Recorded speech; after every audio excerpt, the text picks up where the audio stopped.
America. People have been waiting for it to collapse for 100 years.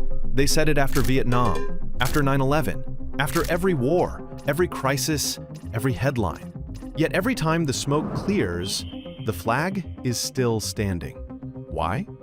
Because this story isn't about luck or politics. It's about land.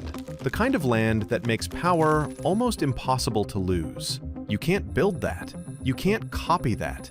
You either have it or you don't. So let's break this down. Why America isn't just a superpower, it's the final one. And why every other nation, no matter how loud it roars, is playing on harder mode.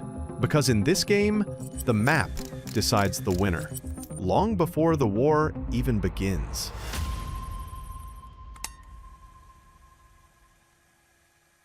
Everyone keeps asking one question. Is America falling? You've heard it 100 times. The debt, the politics, the chaos. But history doesn't care about drama. It cares about land. And America's land was built differently. Every great empire had one thing: geography on its side. Rome had the Mediterranean. Britain had the seas. And the United States? It got everything in one package. 2 giant oceans to guard it. Rich soil to feed it, deep rivers to move everything across it, and no real enemies next door. While other countries fight to survive, America was born in peace, protected by water, fed by rivers, and shielded by mountains. It's not luck, it's design. A natural fortress sitting in the middle of the richest land on Earth.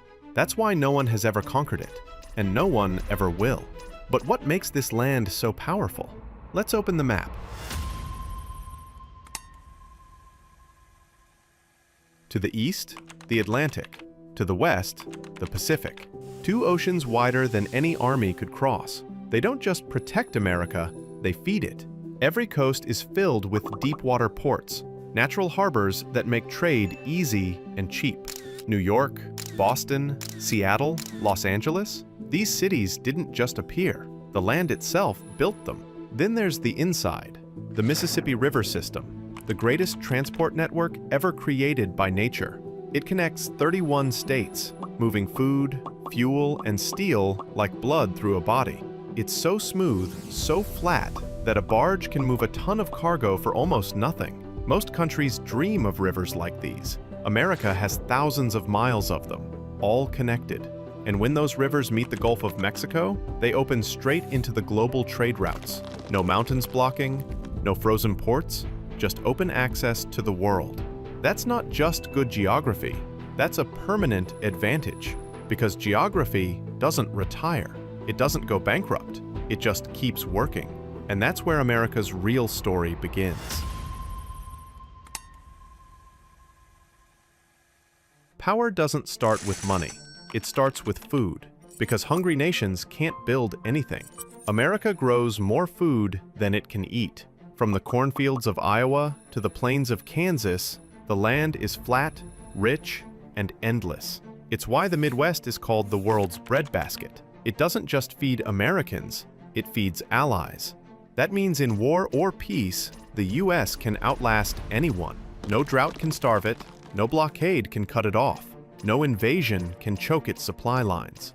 Add in oil from Texas, gas from Alaska, coal from Wyoming, and you get a nation that powers itself, literally. While other countries depend on imports, America can close its borders and still survive.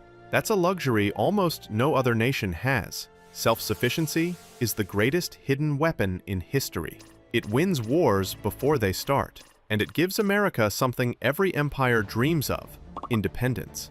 That independence powers everything that comes next.